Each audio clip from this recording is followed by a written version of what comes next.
का लागली जाता जात नाही. एक असं प्रमाण आहे. आधी होता ग्राम जोशी, आधी होता ग्राम जोशी, राज्य पद आले त्यासी.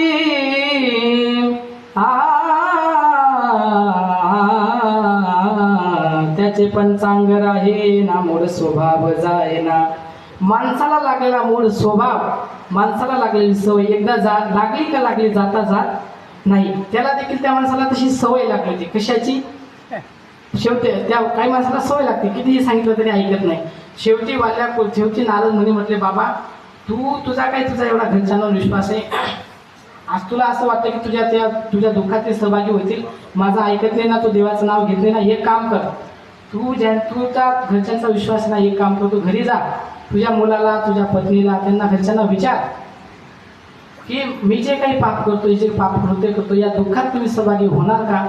त्यावेळेस त्या वाल्यापुरी म्हटले, वा रे वा साधू, खरंच तुम्ही लई हुशार माणसं असतात. आम्ही लोकांना बनवतो, तुम्ही आम्हाला बनवता. ते म्हणे, वा, जर का मी घरी गेलो तुम्ही इथून निघून जाणार. ते म्हणे, बाबा तुझा विश्वास बसत नाही ना, एक काम कर, मला एका झाडाला बांधून दे, पण तू जा घरी. जगाच्या कल्याणा संतांच्या जगाचा कल्याण व्हावं यासाठी साधू संत आपल्यासारख्याला बांधून घेतात, स्वतःला बांधून घेतात. वाल्यापुरी शेवटी त्याने विचार केला, चला खूप वेळ झाला आहे आणि हा माणूस सारखा विनवण्या करतोय, सांगतोय, बरं जाऊ, घरी जाऊ, विचारू आपल्या पत्नीला, मुलाला, आईवडिलांना. घराच्या दिशेने निघाला आणि वाल्यापुरीच्या मुलाने त्याला पाहिलं. मुलाचा हात घेतला, वाल्यापुरीने त्यांच्या मुलाचा हात घेतला आणि आपल्या आईवडिलांजवळ गेला. आईवडिलांनी पाहिलं, आईवडिलांना प्रश्न केला की, बाबा, आजी, एवढे दिवस झाले मी जे काही कृत्य करतो, घरात वाईट मार्गाने पैसे आणतोय, याचा मला पाप लागत असेल, हे तर तुम्हाला मान्य आहे ना?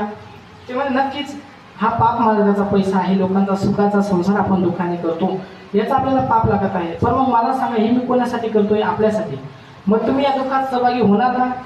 ते म्हणले, बघ, ज्या वेळेस तू लहान होता त्यावेळेस आम्ही तुझा सांभाळ केला, आज तुझं कर्तव्य आहे आमचा सांभाळ करणं, म्हणून आम्ही या तुझ्या दुःखात सहभागी होणार नाही.